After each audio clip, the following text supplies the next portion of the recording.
chronique de Yom Tov Kalfon avec vous, Eva Soto. Et oui, une autre voix en Israël, une voix différente de celle d'Ilan Grelzamer. Ça tombe bien, on aura les deux sons de cloche sur Radio J. Yom Tov Kalfon, bonjour. Bonjour Eva.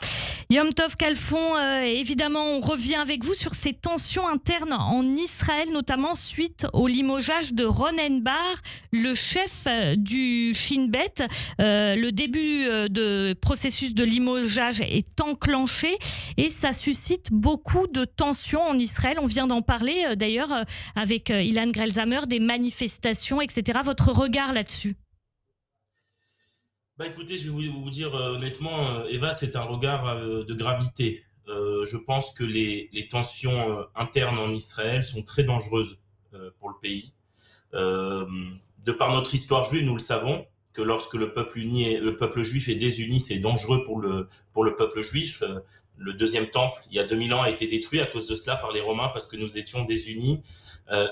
Plus récemment, nous le savons, puisque ça a été maintenant publié, que ce qui a motivé le Hamas et Yahya Sinwar de lancer les attaques du 7 octobre, ce sont deux événements majeurs. Un événement militaire qui a été un succès, qu'ils ont vu comme un succès, c'est la précédente opération de 2021, Gardien des murailles, qu'ils ont considéré comme un succès militaire, mais surtout les tensions qu'il y avait en Israël durant l'année 2023, des suites de la réforme juridique de Yariv Levin.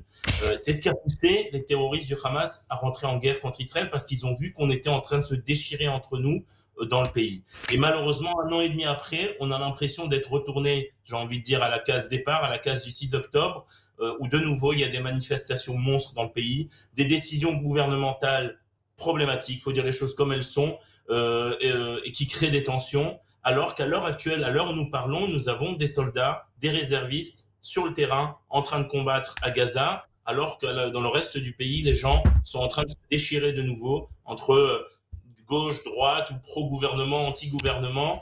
Et je crois que c'est très dangereux pour le pays.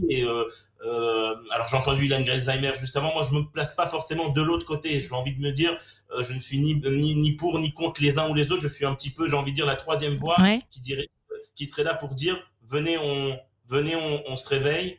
Et nos différences ne sont pas si grandes que ça entre nous. Et par contre, nos ennemis nous regardent et veulent profiter de ces dissensions internes pour nous atteindre.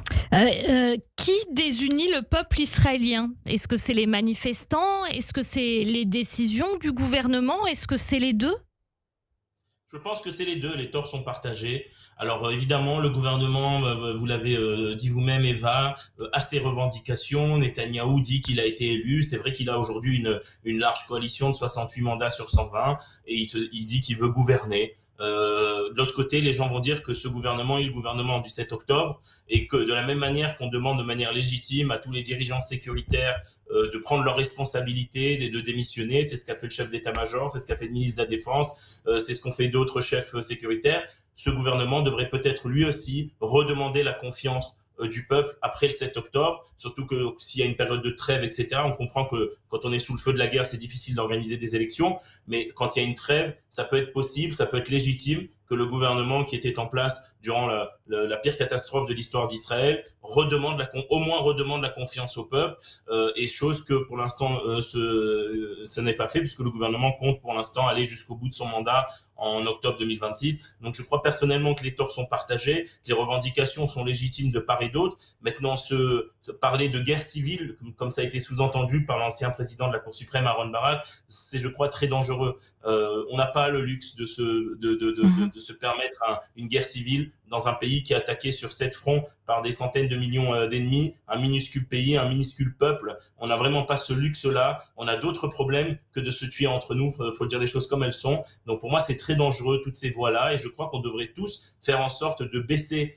j'ai envie de dire, les flammes, de faire des efforts, de trouver des compromis. Après tout, je suis personnellement de ceux qui pensent que le chef du Shin Bet, comme tous les responsables du 7 octobre, devait à un moment donné partir. La question, est-ce que c'est à ce moment-là ou à un autre moment, on peut trouver un compromis, trouver une date de départ qui soit acceptable pour les deux parties. Et de la même manière, je pense qu'il faudrait peut-être trouver une date pour réorganiser des élections, pour reprendre la confiance du peuple. C'est ça, il faudrait faire des efforts, parce qu'encore une fois, le pays est en danger lorsque lorsque le peuple à l'intérieur du pays se déchire et se tire les uns contre les autres. Manifestations, décisions gouvernementales parfois unilatérales, c'est très dangereux pour le pays. J'ai envie de dire, où est le sage, où sont les personnes qui, j'ai envie de dire, peut-être qu'il faudrait faire des manifestations de la troisième voie, des gens qui veulent être en guerre contre personne à l'intérieur du pays, qui sont à la fois de droite et de gauche, pour Netanyahou et anti-Netanyahou, mais et surtout pour la survie du peuple juif sur sa terre.